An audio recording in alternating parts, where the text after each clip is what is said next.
오화절시고 아라리가 난데 아예 만나라요 성동원에 왔네 뒷동산도 성나무 우파를 벌리네 아리아리랑 스리스리랑 아라리가 난데 아리랑 오화절시고 아라리가 난데 물 좋은데 모장결소 인심이 좋아서 인물도 만나네 아리아리랑 스리스리랑 아라리가 난데 아리랑 오화절시고 아라리가 난데 성남리 큰 말엔 최선팔국창 성공리 서당골에 안교문 선상 아리아리랑 스리스리랑 아라리가 난데 아리랑 오화절시고 아라리가 난데 이려다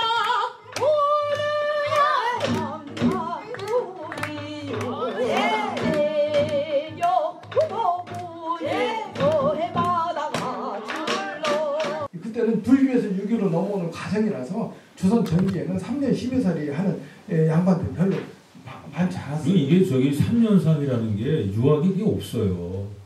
논어에 나오는데 3년상을 해야 된다는 거는 안 하니까 하라는 거예요. 이것도 주자 때가 생긴 거예요. 어쨌든 어쨌든 공자께서는 3년 동안 제자가 3년이 너무 길지 않습니까? 1년으로 족하지 않습니까? 그러니까 공자가 그랬잖아요. 그렇게 하고 내가 마음이 편하면 그렇게 해라. 그 제자가 나간다고 뭐라 그랬어요? 참 어질지 못하구나 죄예요. 참 어질지 못하구나 죄예요. 3년상을 하는 것은 이 아기가 태어나가지고 부모가 적어도 3년을 먹고 입히고 뭐 해가지고 해야 겨우 제가 알아서 이렇게 숟가락질도 하면서 먹고 살 수 있는 건데 그래서 평생 죽을 때까지 부모의 은총을 잊지 않아도 부족하지만 적어도 3년 돌아가시는 3년은 그 부모의 은총을 생각하면서 그 3년상을 하라고 하는 건데 그것조차도 하지 길다고 하지 못하겠다고 하니까 이제 공자께서는 어질지 못하구나 죄예요. 어질지 못하구나 죄예요. 그러셨다고 하는데 근데 요즘에는 다 죄와도 못하죠. 1년상 얼마 전에 그 성균관에서 있었던 일인데요. 지방 향교의 정교님하고 성균관장님이나 유도회장님이 부모님이 돌아가셨어요. 그러니까 그걸 내놓는다니까요. 관장직 내놓고 유도회장직 내놓고 정규직을 내놔요. 상중에는 공무를 볼 수 없다 이래가지고 그게 관례가 돼가지고 지방 향교에서 문제가 됐었어요. 이게 뭐냐면은 옛날에 그게 옛날에는 먹을 게 있으니까 그런 건데 아니 평민이 3년 동안 어떻게 신효살이에 처자식 다 굶어 죽는데 그러니까 안 되는데 요새도 그걸 해요. 그래서 향교에 정교하시다가 부인이 돌아가셨어. 상처냈거든요. 그래도 정교자리 내놔요. 야, 저 경상도 가면 그런 게 많습니다. 근데 요새는 할만하지 않아요? 3년 동안 아무것도 안 해도 그 처자식 굶어 죽진 않잖아요. 근데 이 관직이라는 게 한 번 나가면은 이게 나중에 못 들어가요. 국회의원도 한 번 떨어지면 나중에 힘들어. 예, 어쨌든 그 조선시대에는 이 학교에 다니던 학생도 그 학교를 그만둬야 돼요. 과거 3기 중에 과거 시험을 보면 그건 큰일 납니다. 당연히 떨어질 거 그걸 속이고 과거 시험을 봤으면 나중에 처벌받아요. 처벌받아요. 그러니까 3년 동안 모든 사회활동 자격 정지가 되는 거거든요. 3기 중에는. 벼슬 하다가는 당연히 그만두고 돌아가야 돼요. 그걸 돌아가셨는데 그 3기 중에 계속 벼슬살이 하는 게 아까워가지고 그만두지 않으면 나중에 탄핵당하죠. 그러니까 3년상 이게 만만한 게 아니죠. 이제 손 박사님 말씀하신 것처럼. 그러니까 이게 도덕을 필요에 의해서 만들면 좋죠. 법과 제도를 현실에 맞게 만들면 좋잖아요. 그게 사회계약설이라는 건데 동양은 천명지 위성이라고 그래서 천에서 내려왔대. 그 천을 어떻게 바꿔? 참, 예. 이거 그래, 어쨌든, 뭐, 이게 우리가, 저도 지금 이게 500년 전 얘기입니다. 500년 전 얘기. 지금 얘기야. 여기 열려도 이거 막 여자들 예. 자결하는 얘기 하시면. 예. 그 다음에 이제 유학 그 황현지는 그 아버지가 이제 배아리 병을 앓자 의학을 부지런히 구하되 3년 동안 게을리하지 않냐고. 이게 배아리 병을 앓면 뭐 요즘에는 당연히 그냥 뭐 병원에 모시고 가면 다 끝나잖아요. 근데 옛날에는 그게 아니니까. 예, 그리고 이제 아버지가 죽자 흙을 져다 무덤을 만들고 친히 절을 드리며 무덤을 지키기를 3년 동안 하였으며 또 어미가 병을 얻으니 황인지가 어머니의 똥을 맛을 보는 거죠. 달고 쓴을 맛보며 달아야 할까요? 써야 할까요? 달아야죠. 달아야 돼요? 써야 되는 거예요. 부모님 똥인데 달지. 똥이 다르면 맛을 보는 이유는 똥 맛이 다르면 당뇨가 있다. 낫지 않은 거예요. 똥 맛이 써야 차도가 있는 거예요. 당뇨가 있다. 한번 맛을 있죠.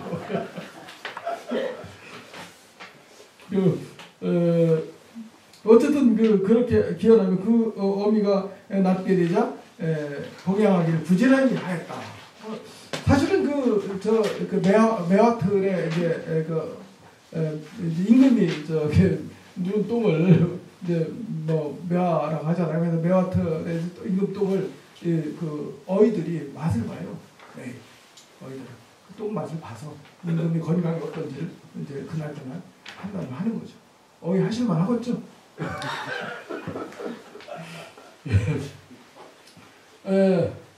어쨌든 이런 맛을 본 건 아니고요. 이게 똥이 있잖아요. 색깔을 이거 갖다 놓고 이렇게 했다는 거예요. 맛은 안 봤고. 아주 심하게 편찮을 때 맛까지 보는 거죠. 예, 평상시에는 이제 냄새 맡고 그리고 이제 똥의 색깔을 보고 하면서 건강을 이제 관찰하지만. 네, 오늘 뭐 여러 가지 다양한 얘기를 해요. 근데 여기 연료 얘기 한번 해보시죠. 여기 네. 그다음에 이제 16세기 결성 여자 유황 얘기는 이제 참고를 하시고요. 그다음에 연료 행적으로 정려받은 서경세처 이씨, 또 연료 행적으로 정려받은 유춘배처 이씨, 연료 행적으로 정려받은 김기중처 유조이. 이제 이거 조선시대 신분제 사회라 뒤에 붙이는 것도 다 달라요. 그러니까 우리가 헤아릴 때도 요즘은 이 방안에 사람이 몇 분이 계십니까? 흔히 보통 몇 명 그러잖아요. 몇 명. 조선시대에는 그게 신분에 따라 다 달랐죠. 양반 관료들을 헤아릴 때는 원자를 써요. 그래서 5명 있으면 관원 5원이 있다. 그래요. 원자를 쓰고. 그 다음에 향리를 헤아릴 때는 어떻게 해요? 지난번에 이방 호방 아니면 향리를 헤아릴 때는 사람 인자를 써요. 그 다음에 일반 평민을 헤아릴 때는 명을 쓰거든요. 그러면 노비를 헤아릴 때는 어떻게 했을까요? 노비? 입구자를 써요. 몇 구, 5구, 10구 이렇게 10구, 5구 입구자를 쓰고 참 이게 인간 사회로 할 수 없는 일이죠. 그러니까 말씀하신 것처럼 저도 신분제 사회에 주제학적, 유기적 그런 질서를 좋아하는 게 아닙니다. 그 시대는 그랬다는 거예요. 저는 역사학자이기 때문에 현상을 얘기하고 이 모든 것은 되게 기납적으로 이렇게 연구를 하거든요. 근데 우리 손 박사님은 저하고는 차원이 다른 철학을 연구하시기 때문에 이제 예역적으로 말씀을 많이 하시고 이래야 된다라는 당위론을 말씀을 많이 하시거든요. 근데 저는 이제 거기까지 못 나가는 거예요. 그러니까 저는 형이 학적인 얘기를 주로 하는 거죠. 역사학자니까. 그렇죠? 향리들을 세는 단위가 뭐라고 했죠? 사람 인자를 써요. 인. 예. 그리고 이제 일반 평민들은 명을 쓰고 그리고 이제 노비는 구를 쓰는데 이 구를 헤아릴 때 요즘에도 구를 헤아릴 때 돼지 몇 구 이렇게 헤아리잖아요. 그러니까 동물을 헤아리는 것 같은 대사를 쓴 거예요. 참 슬픈 얘기죠. 그러면 기생을 헤아릴 때는 어떻게 했을까요? 기생. 네, 기생은 이제 예쁘게 치장을 하고 예쁘잖아요. 그래서 머리 숫자를 써요. 머리 숫자는 어디에 씁니까? 닭 몇 수. 가금류를 해야 할 때 지금도 머리 수를 쓰죠. 그게 조선시대 신분제사입니다. 참 상막한 거죠. 아니 거기에서 신분제사에서 사족 신분, 양반 신분으로 태어나서 산다면 괜찮겠죠. 그 시대는 더 좋아요. 그들은 신분제사이고. 그런데 양반 사족은 몇 퍼센트나 됩니까? 실적으로 반 가까이가 노비예요. 조선시대. 조선 10%도 안 돼. 17%, 20%. 시대마다 좀 다른 조선 초기는 10%도 안 되고 5% 10%가 양반인데 이제 양반이 점점 후기로 갈수록 이제 늘어난다고 하는데 근데 그 노비들의 경우는 거의 반 가까이가 노비예요. 사실 조선. 우리 한국사를 보면 그거 우리 반성을 해야 됩니다. 노비하고 천민들. 조선시대 고려 시대부터 우리나라는 부모 중에 한쪽이 노비면 그 자녀는 혈통상 신분을 노비로 삼았어요. 이거 천하의 악복입니다. 전 세계 어디에도 그런 제도가 없어요. 고려와 조선시대는 몽골 제국 원나라는 일양즉 양입니다. 부모가 한쪽은 양천 교훈을 해가지고 양인과 천인이 혼인을 해가지고 태어난 자녀가 한쪽이 양인이면 자녀는 양이에요. 우리나라는 일천즉 천이었어요. 한쪽이 천인이면 자녀는 천인이에요. 부모를 혹시 선택하셨습니까? 내가 선택했다면 책임을 물을 수 있어요. 그러나 내가 선택한 거 아니잖아요. 선택하지 않았는데 결과가 그렇게 나온 거죠.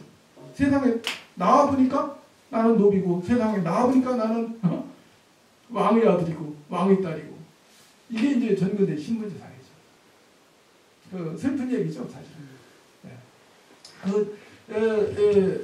그 원나라에서 고려의 그 일천즉 천 제도를 없애려고 무진 노력을 했는데 고려의 귀족들이 극구 반대해가지고 없애지 못하고 조선 말까지 그 위에도 500년 이상 500~600년간 지속된 게 우리나라의 노비제도. 이건 세종대왕도 못 없앴죠. 오히려 없앤 게 아니라 세종대왕은 그걸 좀 강화시켰다고 보죠. 그래서 사실 우리 역사라고 해서 무조건 미워할 건 아닙니다. 아름다운 부분도 있고 그렇지 않은 부분도 많죠. 그걸 우리가 제대로 올바로 배워야 무엇은 고치고 무엇은 계승하고 이 판단이 서는 겁니다. 무조건 우리 거라고 뭐 축해 세운다든가 아니면 우리 걸 뭐 비하해서는 안 됩니다. 그걸 잘 분별할 줄 아는 것, 그것이 바로 역사를 우리가 공부하는 목적이기도 합니다. 그런데 이제 이 여자들도 남편의 신분에 따라서 이제 남편이 양반이면 씨예요. 씨, 아무개 씨, 이씨, 김씨, 박씨. 남편이 향이나 평민이면 한자어로는 소사를 쓰거든요. 소사, 불수자의 사기사. 그런데 그게 이두로 읽을 때는 조이라고 읽어야 된대요. 조이. 그러니까 김조이, 박조이 이렇게 불렀다는 거죠. 그런 것을 한번 뭐 참고하시고요. 시간이 많지 않으니까. 남편이 이거 연료라고 하는 거에 대한 실상이요. 그거.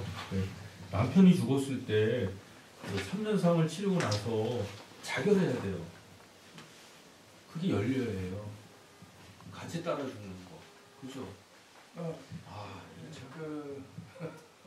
이게 참 순장제도도 아니고. 박사님 금방 그거 남편의 신분에 따라서 씨나 소사나 이렇게 붙는 거예요? 본인의 신분이 아니라? 아니 본인 신분이 남편을 따라가게 돼 있어요. 여자는 결혼을 하면 부인은 남편의 신분에 따라가게 돼 있거든요. 남편이 부인의 신분에 따라가는 경우는 하나밖에 없어요.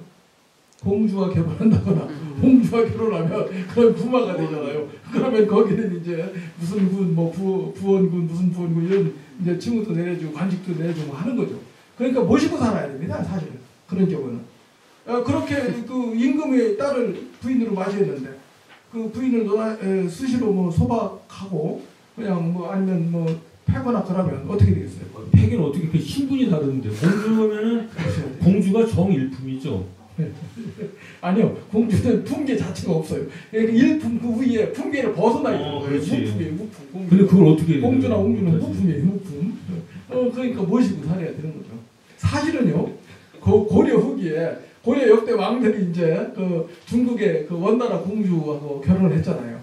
그래서 황제, 중국 원나라 대칸 황제의 딸하고 결혼을 하면 공주, 황제의 딸을 공주, 그리고 이제 그 아버지가 죽고 그 자기 오빠나 남동생의 황제가 되면 장공주라고 불렀어요. 그리고 이제 그 자기와 같은 학년이 이제 황제다 죽고 조카뻘 되는 사람이 황제가 되면 뭐라고 불러요? 대장공주 이렇게 불렀거든요. 원나라 제도에 의해. 그래서 우리나라 제국대장공주, 노국대장공주 그런 얘기 하잖아요.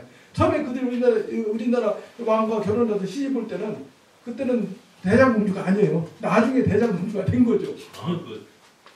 조카가 이제 황제가 됐으니까 대장공주가 된 건데, 그때 이제 뭐 제국대장공주 같은 경우에는 고려사에 나와요. 그 남편을 뺐어요. 남편이 고려 왕이잖아요. 근데 몽골 여자들이 힘이 세더라고. 몽둥이로 두들겨 맞게 됐다고 나와요. 고려서 저기. 그러니까 그렇다고 해서 그거 어떻게 할 수 없잖아요. 아니 그 저기 호가우이 하듯이 야 이거 자기 아버지가 자기 그 오빠가 중국에서 황제고 고려 왕을 이래라 저래라 부르기도 하고 뭐 이러던 시기니까. 예, 뭐 그건 어느 시대나 그런 거죠. 그 연료 행적으로 정려받은 그 전천상처 이시도 있고, 그런데 그 구 쪽에 보면 한 집에서 3명의 효율이 배출된 장명왕과 그의 처 성주배 씨 그리고 딸이 있어요. 이 그 장명왕은 바로 결성년 아전이었습니다. 장명왕. 그러니까 결성 장씨인데 이때 아전이었어요. 아전이었는데 이렇게 3대가 세 사람이 또한 그 효자 연료로서 포상을 받았습니다. 그리고 이것은 일성록에 북쪽 아래쪽에 보면 그 효행과 열행 이 실려 있습니다. 뭐 그 뻔합니다. 뭐 똥을 맛보고 상분이라고 하는데 똥을 맛보고 그리고 손가락을 잘라서 돌아가시기 직전에 피를 이렇게 넣어드리면 손을 자릅니까 진짜? 이게 뭐 자르기도 하고 이렇게 단지효라고 하는데 어쨌든 피를 내가지고 입에 이렇게 넣어드리면 깨어나야 돼요. 넣어드렸는데 효과가 없이 돌아가시면 그건 이제 효자나 연료가 되지 못하는 거죠. 그래서 깨어나서 툭툭 떨고 일어나면 아마 되게 힘들 거예요. 깨어나서 조금 이제 며칠 더 사시다가 돌아가시면 그래야 이제 효험을 본 거죠. 아마 그럴 것 같아요. 어쨌든 며느리가요. 네. 며느리가 이렇게 시집을 왔잖아요. 근데 남편 그 아들이 죽었어. 그 며느리가 몸이 아픈데 병원도 안 데려가. 죽었다고 그러더라고. 그 연료문 받으면 가문의 영광이. 네. 그런 사례도 있죠. 그런데 좋은 나라야. 어쨌든 이와 같은 그 효자 연령 이런 제도들이 유기적 어떤 가치관 속에서 형성돼가지고 조선 사회를 또 이끌어온 가치관이기도 한데, 어쨌든 시대가 많이 달라졌으니까 저는 이제 역사학자니까 이 사실을 말씀드리는 거고, 우리가 이것을 오늘날 그대로 되살리지 않은 얘기는 아닙니다. 여러 가지 방식으로 서로가 부부간에도 부부간에 지켜야 될 도리를 지키면서 이렇게 화목하게 가정을 이끌고 사는 것이 바람직하겠죠. 여성에게만 21세기 요즘 사회에서는 강요할 게 아니고 남자도 여성 못지않게 요즘에는 가끔은 또 뭐 얻어맞고 사는 남편도 있다고 하더라고요.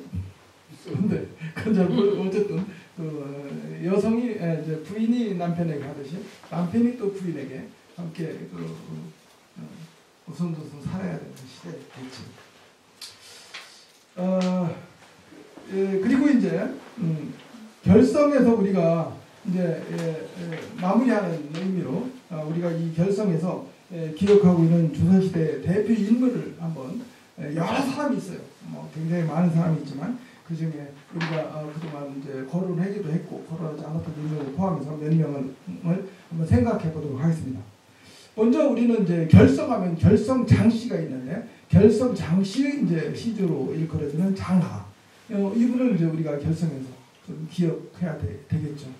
사실은 역사는 어떻게 기억하느냐가 매우 중요합니다. 어쩌면 우리가 기억과 망각의 변주곡에 해당되는 것이 우리가 인식하는 역사라고 볼 수 있겠죠. 과거에서는 무수히 많은 사실 사건들 중에서 우리는 어느 건 기억하고 어느 건 기억하지 않습니다. 그러면 어느 것은 그 기억되는 것은 여러 가지 이유에 의해서 기억되는 거예요. 나에게 좋고 유리한 것만 기억하는 것도 아니에요.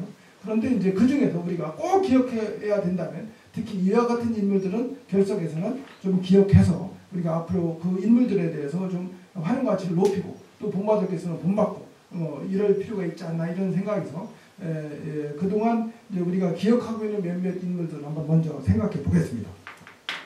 먼저 결성장시 시조인 장하 같은 경우에는 그 고려 말 조선 초기 인물인데요.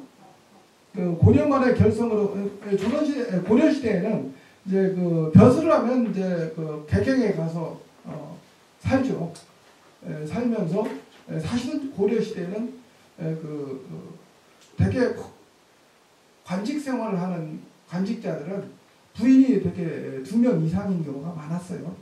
고향에 그 제향처, 향처가 있고 그리고 그 요즘처럼 뭐 이렇게 매주 이렇게 왔다 갔다 하면서 주말 보고 할 수 있는 시대가 아니니까 객행가에서 벼슬을 하면 거기에서 돌봐주는 부인이 있어야 되니까 거기서 또 경처가 있고 그래서 향처, 경처가 흔히 있었어요. 고려 시대.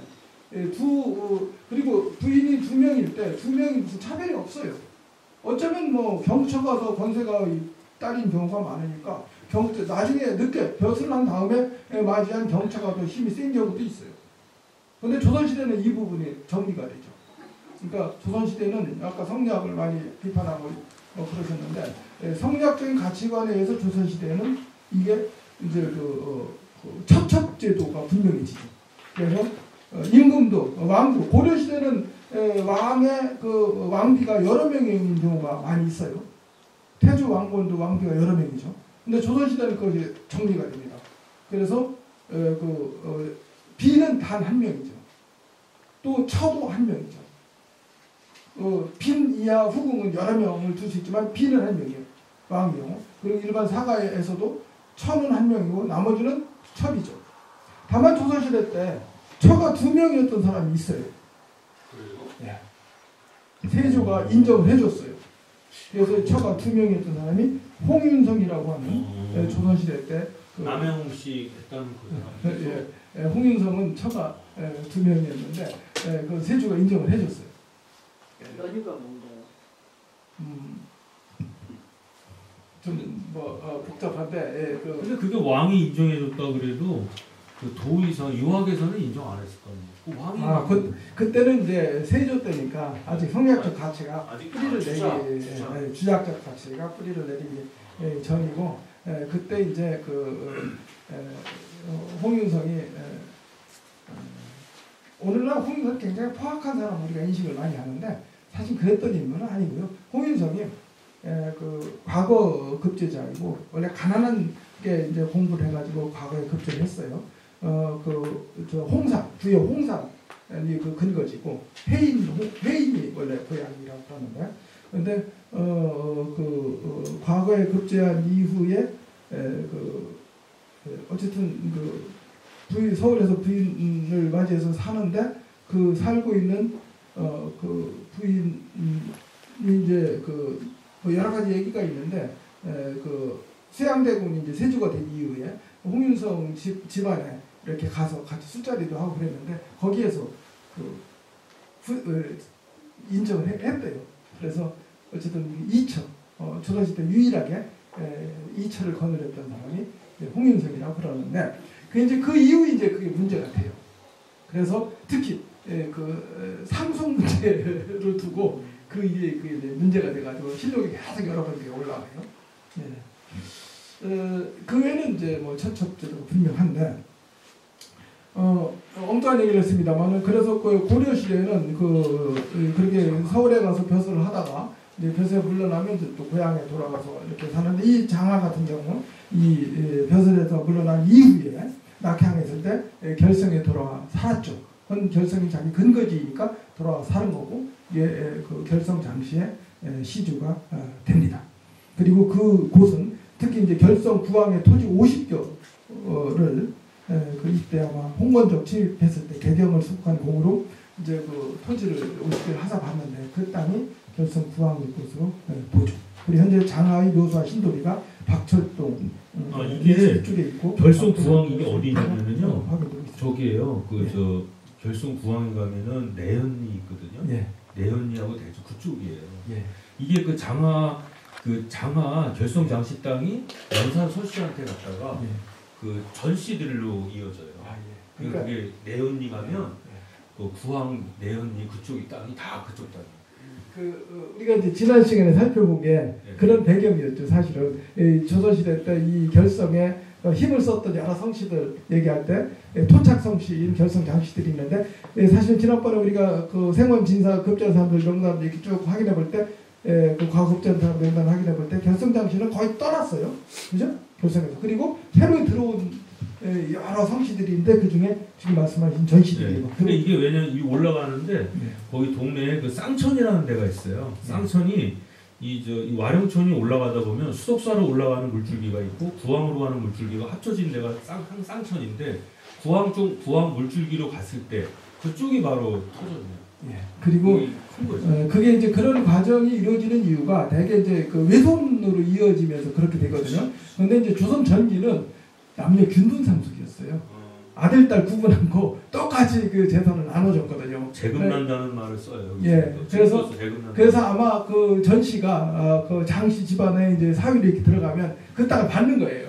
그쪽은 대가 끊기면 어떤 경우에는 전체가 다 넘어가기도 해요. 외손한테. 그게 이제 조선 전기의 얘기고 조선 후기는 이제 그게 좀 달라지죠. 자식이 아들이 없으면 조선 후기는 양제를 들여가지고 대를 잇고자 하는 그 의식이 생기죠. 여기는 내포 땅은요 임진왜란 이전까지는 주작이 안 들어와요. 그래서 굉장히 늦어요. 주작적 세계관이 늦어서 향토 문화가 굉장히 잘 보존돼 있어요. 이 동네가. 그래서 저 논산이나 저 회덕 쪽은 주작적의 세례를 받아. 왜 저거 있잖아요. 그 로마가 들어간 데는 다 기독교인데 로마가 안 들어간 데는 비기독교거든요. 그 게르만이 그렇거든요. 근데 여기가 그래요. 희한하더라고요. 예. 그리고 이제 우리가 이제 어쨌든 그 장하를 이제 결성의 역사에서 이제 기억을 해야 될 것 같고, 그 다음에 상면당 이첨. 저는 우리가 다뤘죠. 이 지역에 결성이 그 이첨이 유배지인가 간무로 부임했던 곳인가. 이것도 이제 전에 한번 얘기를 했었어요. 그리고 이첨이 바로 그 지은 시. 그것도 우리가 한번 알아보았었습니다. 그 다음에 조선 초기 왜군을 격파하여 승전비가 세워진 결성 간무 김비. 그것도 다뤘죠. 조선 전기 현감을 얘기할 때. 뭐 김비 같은 경우도 결성의 역사에서 우리가 기억할 필요가 있을 것 같고. 저 아래에 있습니다. 모슬포라는 데가 거기 가면 이거 있어요. 예. 그다음에 그 우리 전교님이 관심이 많으셨던 정구령. 여기 적어놓지는 않습니다만 정구령이 또 이제 향기와도 관련해서 또 우리 여기 바로 여기에 저 동원 저 앞쪽에 나무를 뭐 심은 그 나무가 회화나무가 정구령이 심었다고. 지금도 이제 전해지고 있다고 하니까 이 정구령도 결성의 역사에서 우리가 기억해야 돼요. 그리고 하나가 그 사람 정씨들이요 서울에 많이 모여 살았대요. 그쪽 집안이 그 남인도 아니고 노론도 아니고 그 사세 땅파에서 벗어나 있었답니다. 그래서 이 사람들 집안에 정승이 많이 나왔대요. 그 사람들이 모여 살던 데가 서울의 회원동. 그 일대가 다 이 사람들 땅이에요. 그리고 이제 그 조선 후기 이 정구령 후손들이 대단한 이제 가문이었고 정인부 의당 정인부로 이어지는 양명학 계열의 학자들이 거기서 많이 나오죠. 정구령 집안 후손들에서. 그것도 끝나고서 그 한 분이 오셨어요. 오셔가지고 답사를 한번 했습니다. 여기래. 선생님 그 임선빈 교수님이 말씀하셨거든 얘기했더니 그 집안의 내력하고 맞는다고 합쳐보더니 그때 말씀하신 게. 그러면서 이제 서울 회원동이 그쪽이 아주 그 회원이라는 말할 때 현자가 그 동매종 씨죠. 그거 사람들이래요. 회원동이 그래서 생긴 거래요. 서울에 가시면 얘기하시죠. 예, 저는 원래 거짓말을 잘 안 합니다. 그렇게 그 무술을 통해서 제 말이 틀리나 맞나 하려고 아니 제가 말씀을 드렸는데 그런 얘기를 하시더라고요. 회원동 얘기를 해서 회원동이라는 게 정씨들 동네래요. 네.